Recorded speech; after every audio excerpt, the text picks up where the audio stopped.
marilah kita mempersiapkan hati dan pikiran kita untuk beribadah di rumah Tuhan.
Yang kasih setianya Ia pelihara sampai selama-lamanya.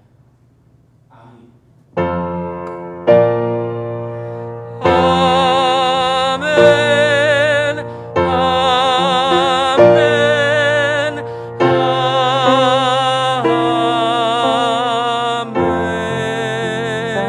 Amin.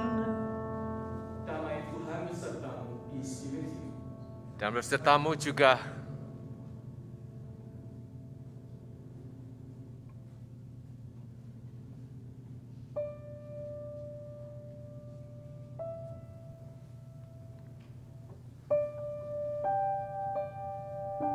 Nats pendahuluan diambil dari 2 Korintus 8 ayat 7 sampai 15. Maka sekarang sama seperti kamu kaya dalam segala sesuatu, dalam iman, dalam perkataan, dalam pengetahuan, dalam kesungguhan untuk membantu, dan dalam kasihmu terhadap kami.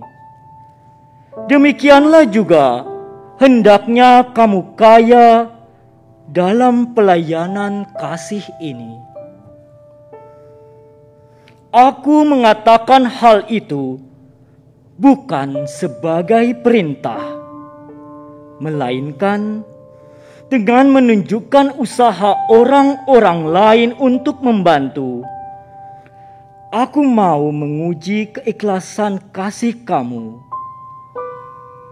karena kamu telah mengenal kasih karunia Tuhan kita Yesus Kristus, bahwa Ia yang oleh karena kamu menjadi miskin, sekalipun Ia kaya, supaya kamu menjadi kaya oleh karena kemiskinannya.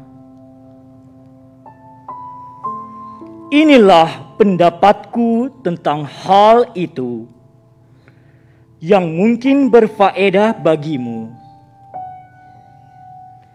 Memang sudah sejak tahun yang lalu kamu mulai melaksanakannya dan mengambil keputusan untuk menyelesaikannya juga. Maka sekarang selesaikan jugalah pelaksanaannya itu. Hendaklah pelaksanaannya sepadan dengan kerelaanmu, dan lakukanlah itu dengan apa yang ada padamu. Sebab jika kamu rela untuk memberi, maka pemberianmu akan diterima. Kalau pemberianmu itu berdasarkan apa yang ada padamu, bukan berdasarkan apa yang tidak ada padamu.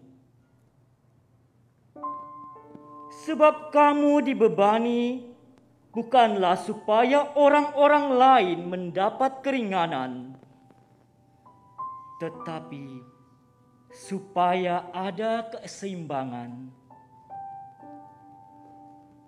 maka hendaklah sekarang ini kelebihan kamu mencukupkan kekurangan mereka, agar kelebihan mereka kemudian mencukupkan kekurangan kamu, supaya ada keseimbangan.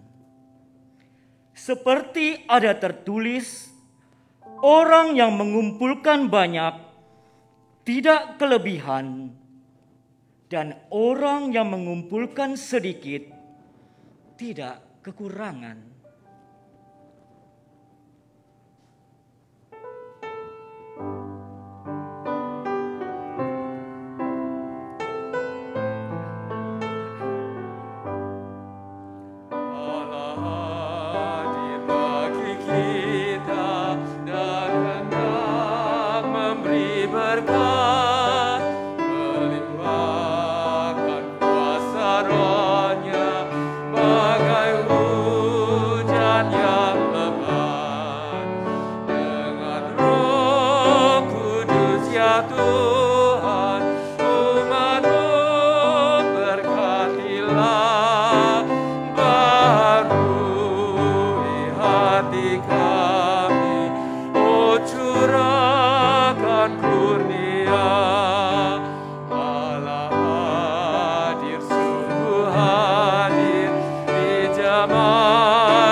Persilahkan duduk, mari kita berdoa, saudara-saudara. Bapa Surgawi, pemeliharaanmu atas kami tiada terbatas. Engkau punya beribu macam cara untuk menjaga, mengasihi, dan memberkati kami. Bahkan ketika kami tertidur, bahkan ketika kami tidak berjaga, Engkau tetap berjaga untuk kami. Terpujilah Engkau Bapa di sorga, terpujilah segala kebaikan-Mu dan kasih setiamu yang tiada tara itu. Namun kami juga datang dengan pengakuan, tak selalu hidup kami ini menyadari akan berkat-berkat-Mu. Kami seringkali memandang berkat-Mu sebagai sesuatu yang sudah seharusnya, sebuah rutinitas yang kami terima taken for granted. Kami tidak punya hati yang bersyukur. Kami kehilangan ketakjuban dan pesona atas anugerah dan berkat-Mu itu. Oleh karena itu kami datang memohon pengampunan-Mu. Kuduskan kami Tuhan dengan darah putra-Mu Tuhan Yesus Kristus, dan layakkanlah ibadah kami berjalan dalam damai. Di dalam nama Tuhan Yesus kami berdoa. Amin.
Mari minumlah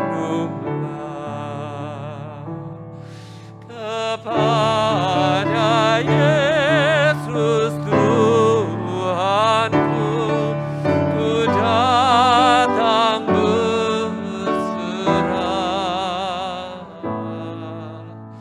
ku dapat air al-hayat dan hidup dalamnya.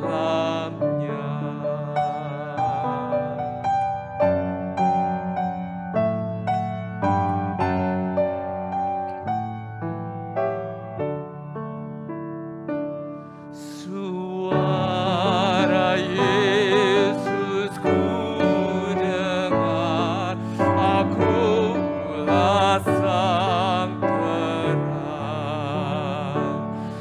Lihatlah sinar wajahku, harimu cemerlang. Ku datang pada Tuhanku, mentari mulia. Seluruh jalan hidupku cerah bahagia.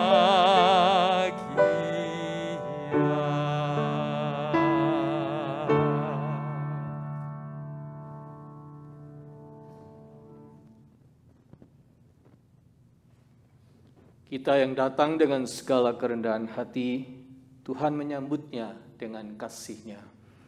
Dan Dia ingin kita hidup dalam hidup yang baru, yang dikaruniakan di dalam Kristus. Oleh karena itu, mari kita mempersiapkan hati mendengar firman Tuhan sebagai pedoman hidup baru itu. Mari kita berdoa. Roh Kudus, Engkau yang mendiami hati kami, persiapkanlah kami supaya hati kami menjadi tanah yang subur bagi benih firman yang ditabur. Mampukan kami bukan hanya menjadi pemberita dan pendengar firman itu, tetapi pelaksananya. Di dalam nama Tuhan Yesus kami berdoa. Amin. Firman Tuhan, saudara-saudara, dibacakan dari Injil Markus pasal 5, ayat 32 sampai dengan 43.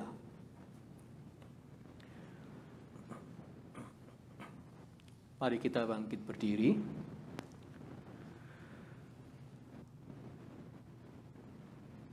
Lalu ia memandang sekelilingnya untuk melihat siapa yang telah melakukan hal itu.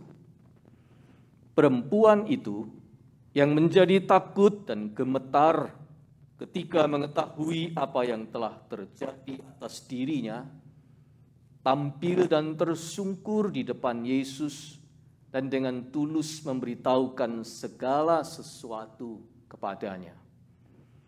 Maka katanya kepada perempuan itu, "Hai anakku, imanmu telah menyelamatkan engkau. Pergilah dengan selamat dan sembuhlah dari penyakitmu." Ketika Yesus masih berbicara, datanglah orang dari keluarga kepala rumah ibadat itu dan berkata, "Anakmu sudah mati, apa perlunya lagi engkau menyusah-nyusahkan guru?"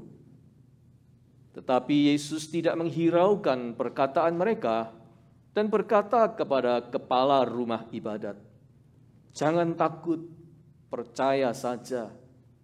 Lalu Yesus tidak memperbolehkan seorang pun ikut serta kecuali Petrus, Yakobus, dan Yohanes saudara Yakobus. Mereka tiba di rumah kepala rumah ibadat, dan di sana dilihatnya orang-orang ribut, menangis dan meratap dengan suara nyaring. Sesudah ia masuk, ia berkata kepada orang-orang itu, "Mengapa kamu ribut dan menangis? Anak ini tidak mati, tetapi tidur." Tetapi mereka menertawakan dia. Maka diusirnya semua orang itu. Lalu dibawanya ayah dan ibu anak itu dan mereka yang bersama-sama dengan dia masuk ke kamar anak itu. Lalu dipegangnya tangan anak itu, katanya, "Talita kum," yang berarti, "Hai anak, aku berkata kepadamu, bangunlah." Seketika itu juga anak itu bangkit berdiri dan berjalan. Sebab umurnya sudah 12 tahun. Semua orang yang hadir sangat takjub. Dengan sangat ia berpesan kepada mereka supaya jangan seorang pun mengetahui hal itu. Lalu ia menyuruh mereka memberi anak itu makan. Demikianlah pembacaan Alkitab. Berbahagia kita yang mendengar firman Allah dan memeliharanya. Haleluya.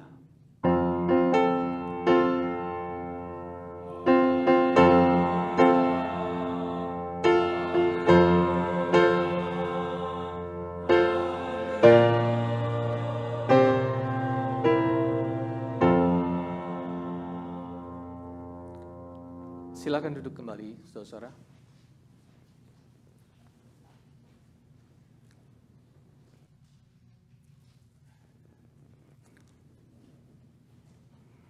Saudara-saudara, hidup ini bisa kita bayangkan seperti sebuah jalan cerita, a story, sebuah narasi. Ada liku-liku ceritanya, ada suka dan dukanya, ada menang dan kalahnya, ada ketegangan-ketegangan di dalamnya. Sebuah cerita. Tetapi yang paling penting dari semuanya tentu adalah bagaimana akhir ceritanya, bukan? Bagaimana endingnya.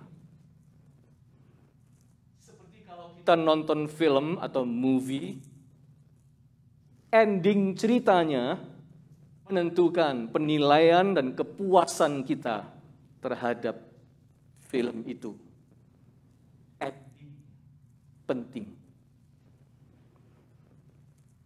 Oleh karena itu, siapa tokoh yang berperan untuk membuat konklusi, untuk mengakhiri ceritanya di mana, atau membuat ending cerita, itulah yang paling berkuasa. Istilahnya, final words-nya ada di dia. Markus pasal 5 ayat 21 sampai 43 menggambarkan adanya pertarungan antara dua pihak untuk menunjukkan siapa yang lebih berkuasa membuat ending cerita dalam kehidupan manusia. Yesus atau kematian.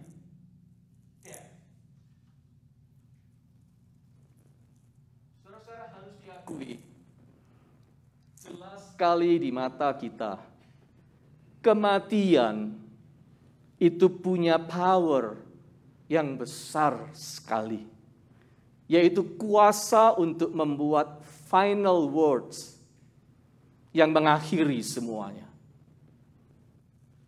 Sebelum kematian datang, orang masih bisa berusaha. Sebelum kematian datang, orang masih bisa berupaya ini dan berupaya itu. Tapi kalau kematian sudah tiba, semua sudah angkat tangan. Hopeless.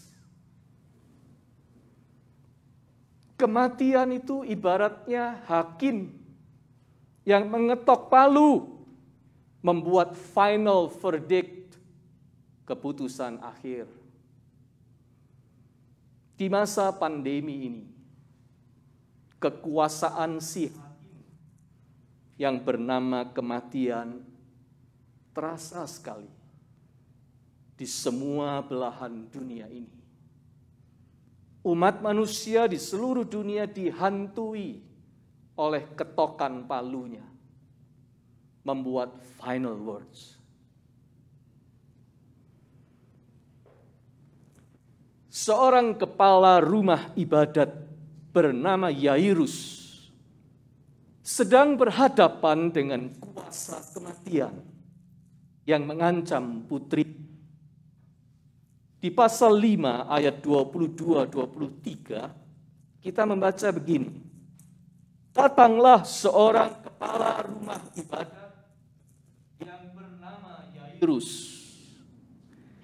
Ketika ia melihat Yesus, tersungkurlah ia di depan kaki dan memohon dengan sangat kepadanya.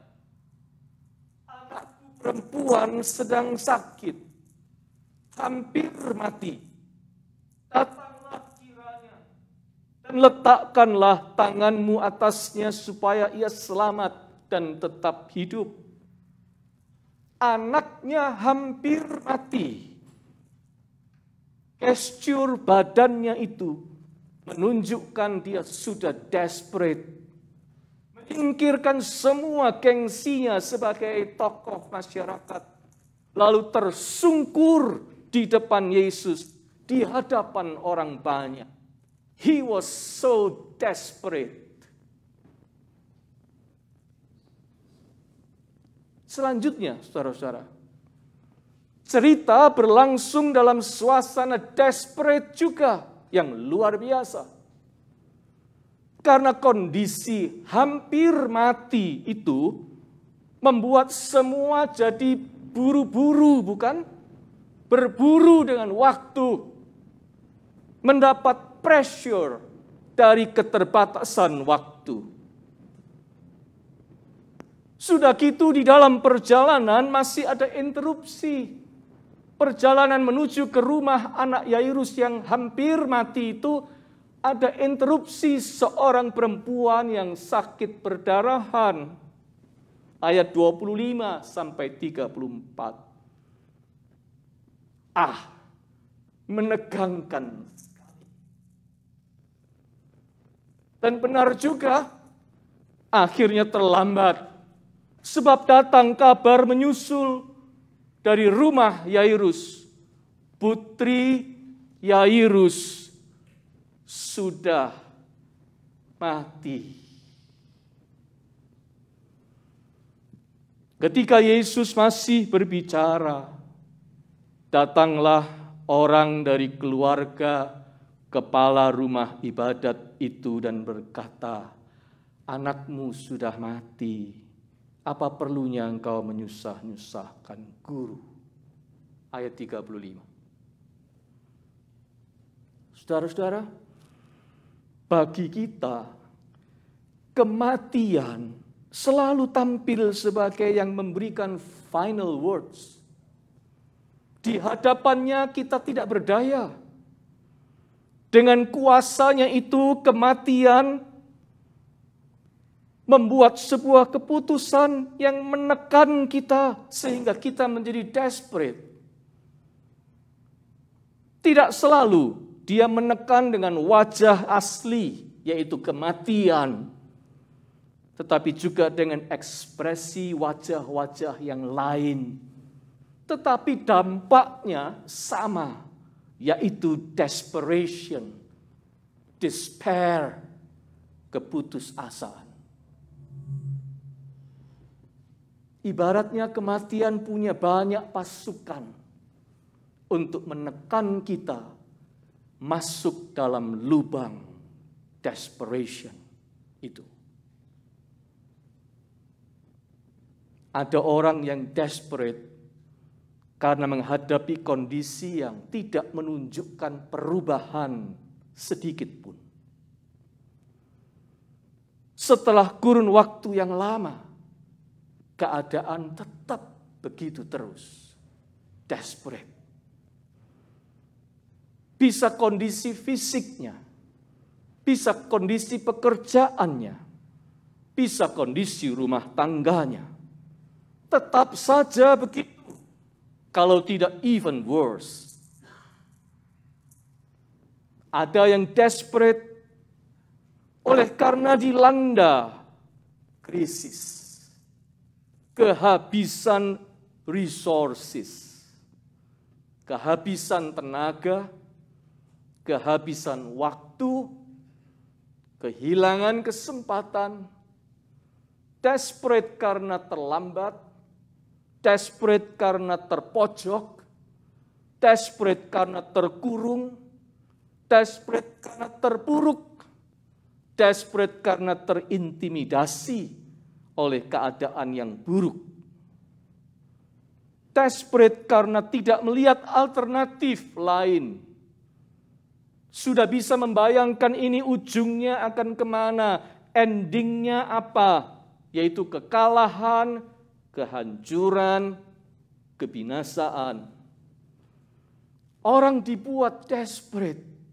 Itulah cara kematian menunjukkan kuasanya sebagai penentu ending cerita dalam kehidupan manusia. Tetapi hari ini kita membaca sebuah cerita Injil Markus. Ada orang yang tidak mempan oleh pressure yang diberikan oleh kematian yang mengancam putri Yairus itu. Orang itu bernama Yesus. Meskipun perjalanannya menuju ke rumah Yairus yang diburu waktu itu mengalami interupsi di tengah jalan oleh kejadian penyembuhan seorang perempuan sakit perdarahan, sehingga putri Yairus keburu meninggal, Yesus ini tidak gentar sama sekali. Kepada Yairus, dia malah berkata, "Jangan takut, percaya saja." Ayat 36. Lalu perjalanan menuju ke rumah duka tetap dilanjutkan. Mengapa? Mengapa orang ini tidak sama dengan yang lain? Tidak sama dengan kita? Sebab kematian ternyata bukan pemegang ucapan final words atas kehidupan ini. Markus ingin mengatakan yang punya kuasa memegang final words itu Yesus, bukan kematian. Cerita ini tidak berakhir di pembaringan anak perempuan Yairus yang meninggal. Cerita ini berakhir dengan kejadian seorang remaja perempuan yang bangun dari tempat tidurnya dan berjalan dan kemudian makan. Ayat 42 dan 43. Seolah-olah kematian sedang dipermalukan, dibungkam, dan Yesus mengambil alih sebagai penentu ending ceritanya. Aku mau ceritanya cerita kehidupan, bukan cerita kematian. Sebab Yesus memang lebih besar daripada kematian. Penulis cerita kehidupan ini adalah Yesus. Itu maksud Injil Markus. Cerita tentang kerajaan Allah. Itulah yang ditulis Yesus. Tetapi setiap kita, Anda dan saya, punya peran untuk ikut menyumbangkan cerita kita juga di dalam keseluruhan cerita kerajaan Allah itu. Seorang pendeta Presbyterian, Reverend Xiao Chin Caps, berkata begini, God's grace offers us blank pages and invites us to continue to write our part in God's story. Di dalam anugerahnya Tuhan itu memberikan kepada kita halaman kosong untuk Anda dan saya ikut menulis bagian kita di dalam cerita kerajaan Allah. Yesus ingin cerita kehidupan kita tidak berakhir pada despair. Kalau berakhir despair itu kerjaannya kematian. Yesus ingin kita membuat ending cerita dalam hidup ini, cerita kerajaan Allah. Dan yang membuat final words di dalam cerita kerajaan Allah adalah Yesus. Bukan despair. Bukan kematian. Saudara-saudara, di kehidupan ini banyak hal bisa menggoda kita untuk menulis akhir cerita yang desperate. Misalnya, ada orang yang masa lalunya gelap dan menyakitkan. Tetapi dia terkunci di situ. Dan masa lalu yang gelap itu justru menjadi endingnya. Dia membuat ending yang buruk, seburuk masa lalunya. Dia tidak bergerak kemana-mana. Karena masa lalu itu memenjara dia. Dan itu menjadi cerita kehidupannya terus. Sampai akhir. Ada orang yang perkataan orang lain menoreh luka di hatinya. Meruntuhkan semangat hidupnya. Lalu kata-kata itu stay forever di dalam hatinya. Dan membuat ending cerita di dalam kehidupannya. Dia dihancurkan oleh kata-kata buruk, bad words itu. Sebab kata-kata itu dia simpan terus di hatinya dan menjadi penentu ending cerita di dalam hidupnya. Misalnya dia mendengar kata, kamu memang bodoh. Dasar kamu pembawa sial. Penyakitmu dari dulu memang begitu. Terima saja itu takdirmu. Kalau kata-kata itu dia terima, maka sampai disitulah akhir cerita hidupnya. Bahkan di saat malam hari tiba, ada orang yang mengakhiri harinya dalam kemarahan, kebencian, dan dendam, dan kesedihan, karena menyimpan bad words yang didengarnya pagi dan siang tadi. Sehingga malam hari dia membuat ending yang buruk. Itulah keadaan yang tidak bersahabat, sakit penyakit, bencana, kerugian, kemalangan, kehilangan orang yang dikasihi, bisa ikut mendikte kita untuk membuat ending cerita yang buruk, seakan-akan kita ini sudah sampai pada the end of the world.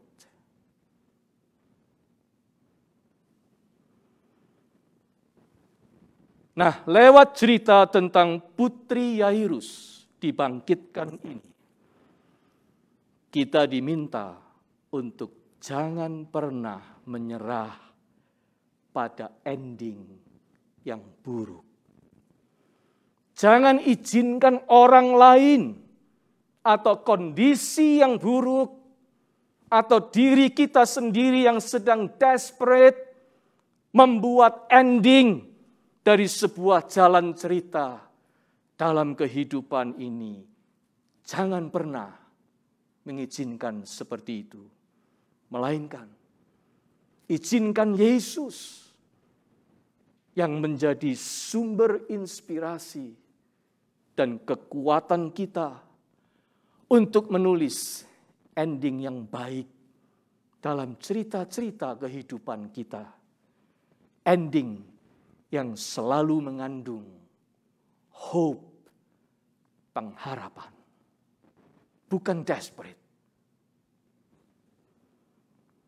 Disinilah pentingnya iman Kristen, saudara-saudara. Iman kepada Yesus. Iman kepada Yesus yang lebih besar daripada kematian. Iman yang menolong kita untuk tidak lekas menyerah.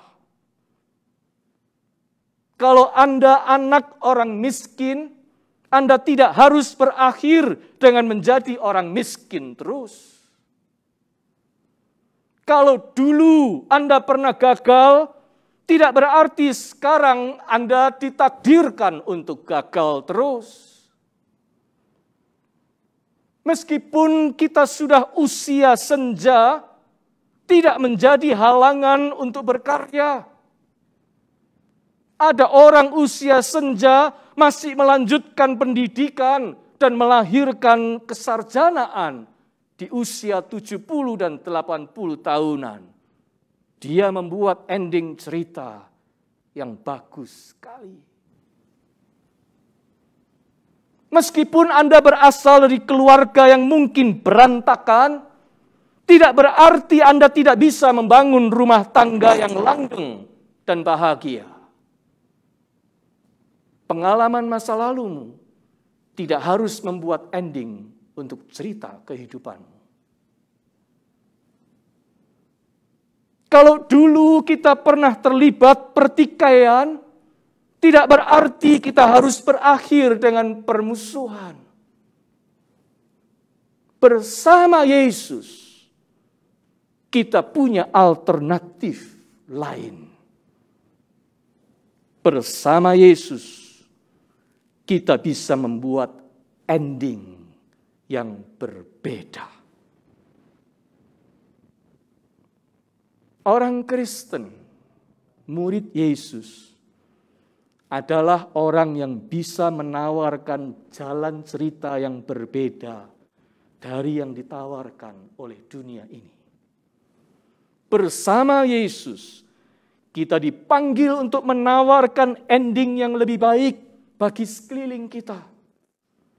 Ending yang tidak membuat orang desperate. Doa Santo Fransiskus dari Assisi yang terkenal itu mencerminkan kebenaran ini. Dia bilang begini dalam doanya, Lord, make me an instrument of your peace. Where there is hatred, let me bring love. Where there is offense, let me bring pardon. Where there is discord, let me bring union. Where there is error, let me bring truth. Where there is doubt, let me bring faith. Where there is despair, let me bring hope. Where there is darkness, let me bring your light.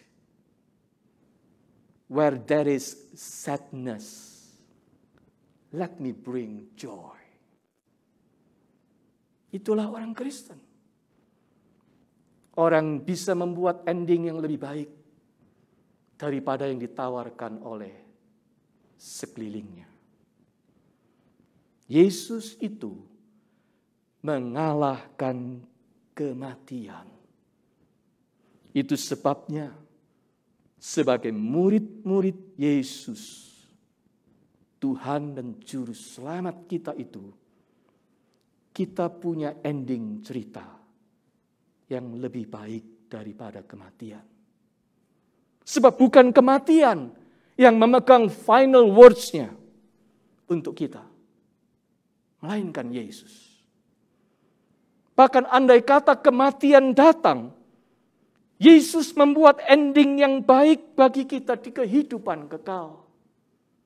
Endingnya selalu di tangan Yesus. Ending cerita kehidupan kita sepatutnya sesuai alur cerita kerajaan Allah yang bercerita tentang life, kehidupan, keselamatan, kemenangan, terang, kasih, persatuan, damai, pengharapan, dan sukacita. Itulah cerita tentang kerajaan Allah. Itulah cerita tentang kehidupan Anda dan saya. Yesus selalu memperhatikan tema kita hari ini. Yesus selalu memperhatikan seluruh jalan cerita kehidupan kita sampai pada akhirnya, till the end. Sampai kita membuat ending yang baik bersama dengannya. Seperti cerita anak Yairus, Yesus tidak pernah terlambat untuk bertindak. Janjinya memang seperti fajar pagi yang tidak pernah terlambat untuk bersinar. Amin.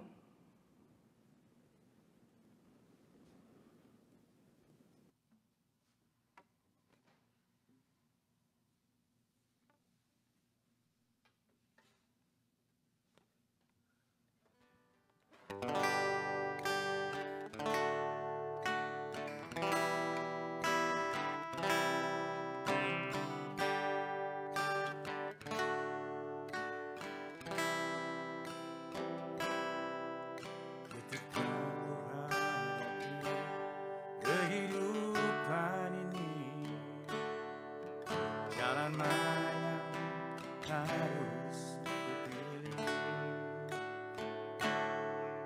Ku tahu ku tak sanggup, ku tahu ku tak mampu.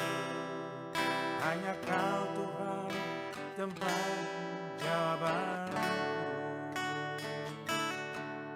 Aku pun tahu ku tak pernah sendiri, sebab Engkau Allah yang menggendongku. Tanganmu membelaiku, cintamu memuaskanku. Kau mengangkatku ke tempat yang tinggi. Janjimu seperti fajar pagi hari,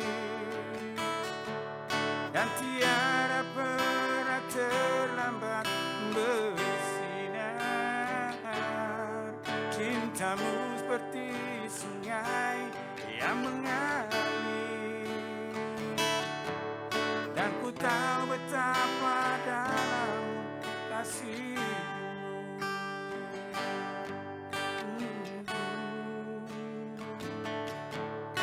Aku pun tahu kita pernah sendiri, sebab Engkau Allah yang menggendongku. Tanganmu membelaiku, cintamu memuaskanku. Kau mengangkatku ke tempat yang tinggi. Janjimu seperti fajar pagi hari, dan tiada pernah terlambat bersinar.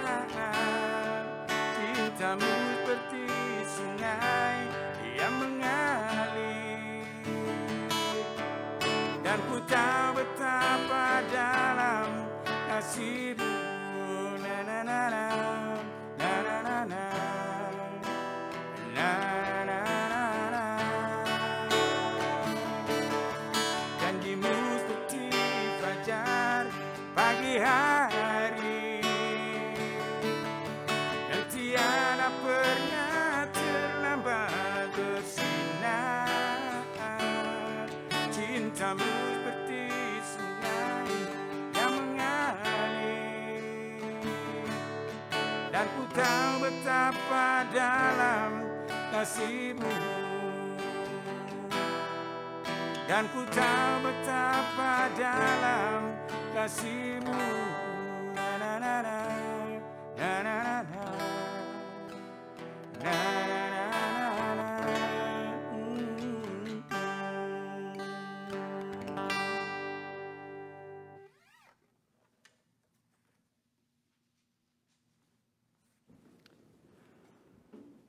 Marilah jemaat sekalian, untuk menyambut firman Tuhan yang sudah diberitakan, kita merespons dengan pengakuan percaya sebagai gereja Tuhan bersama dengan umat-Nya di seluruh muka bumi, di segala abad dan tempat, mengaku percaya menurut pengakuan iman rasuli yang demikian.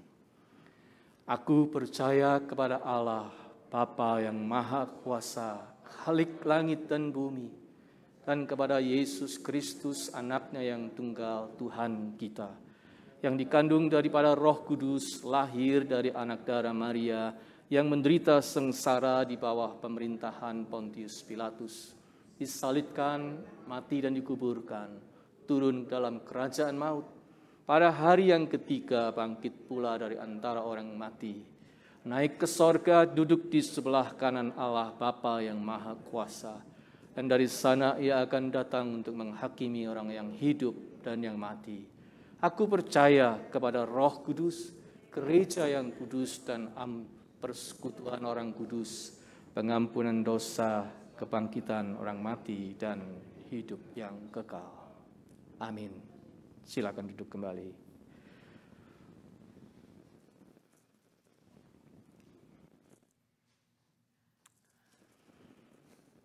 Ya, tibalah saatnya untuk kita mengumpulkan persembahan kita. Biarlah masing-masing kita mempersiapkannya dan memberikan persembahan kita dengan hati yang bersyukur, oleh sebab Tuhan Allah kita adalah setia.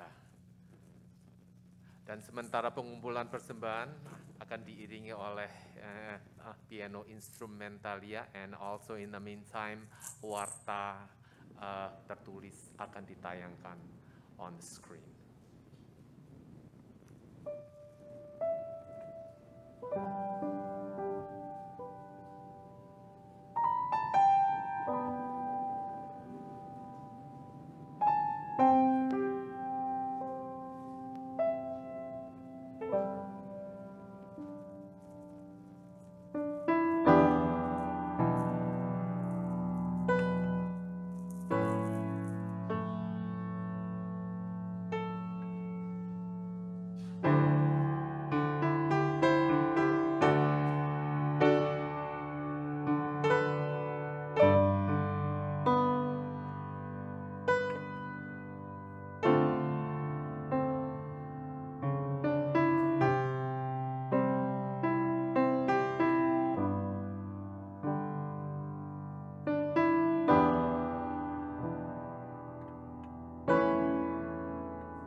Mari saudara kita berdoa,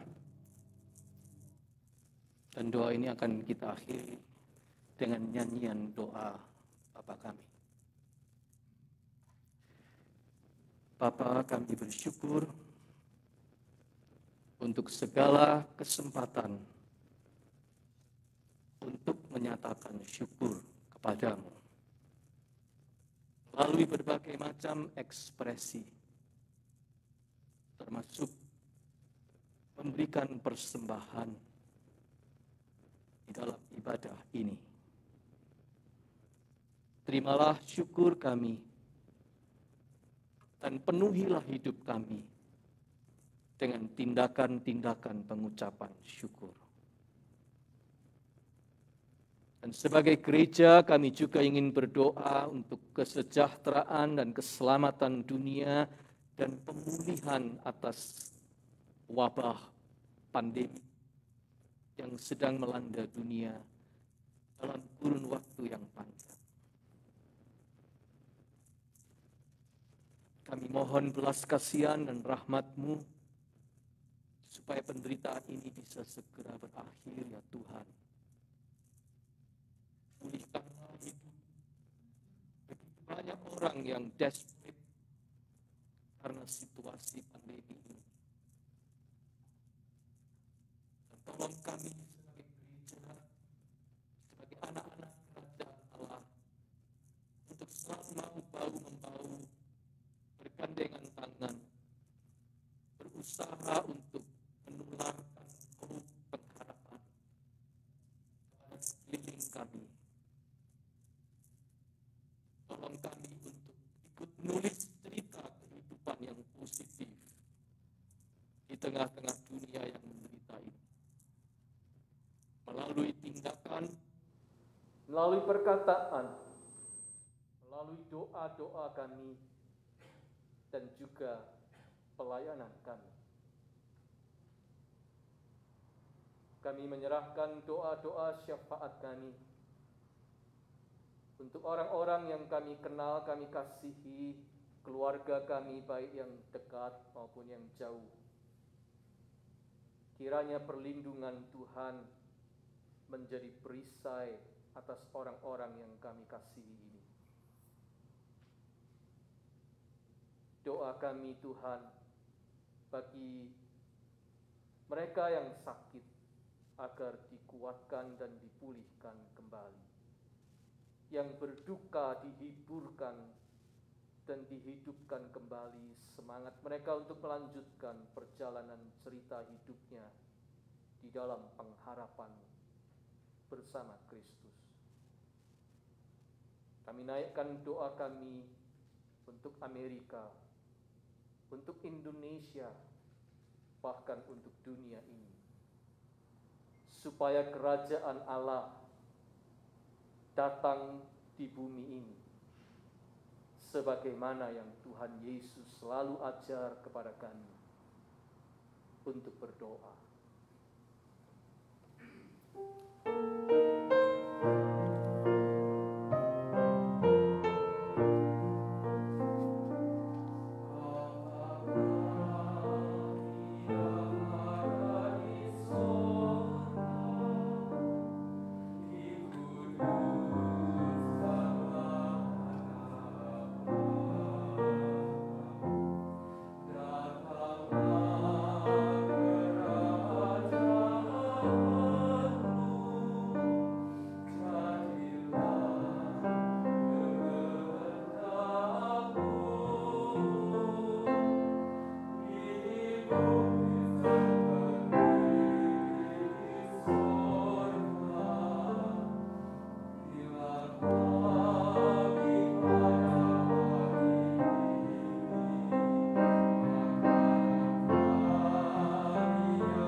Mari jemaat dengan hati yang terutus kita bangkit berdiri dan siap untuk menerima pengutusan Tuhan dengan nyanyian pujian berikut ini. Yesus menginginkan daku.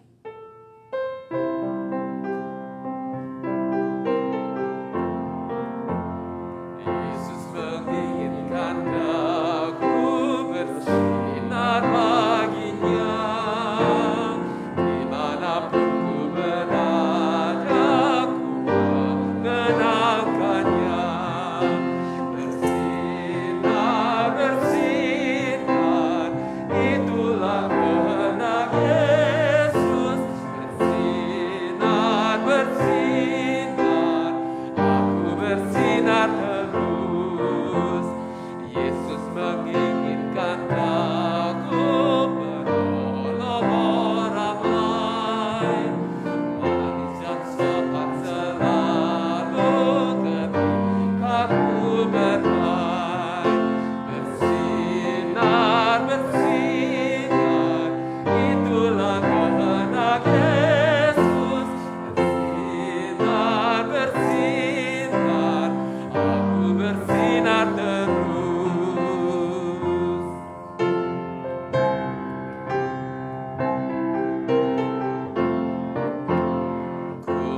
Tuhan Yesus menolong, menjaga hatiku agar bersih dan bersinar meniru Tuhanku.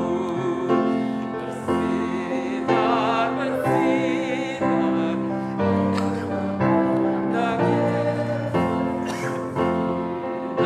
bersinar, bersinar, aku bersinar terus.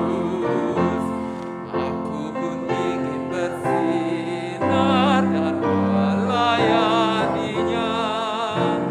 Hingga di surga ku hidup senang bersamanya. Bersinar, bersinar, itulah kehendak Yesus. Bersinar, bersinar, aku bersinar terus.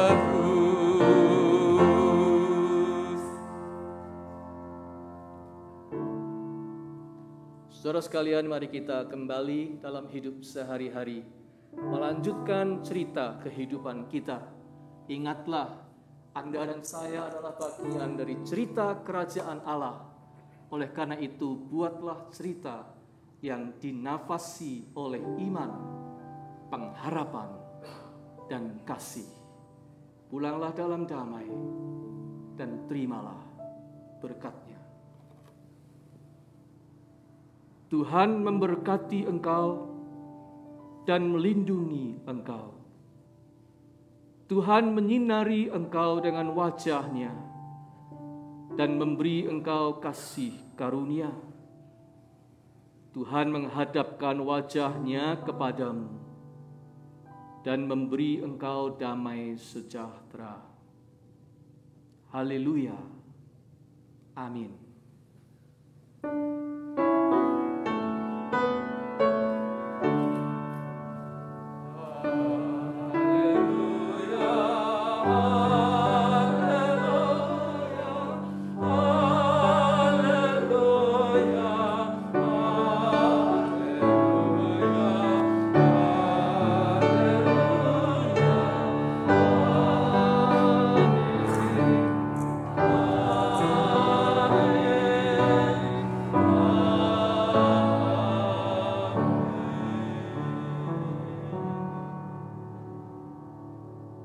Jemaat dipersilahkan duduk dan bersaat teduh sejenak.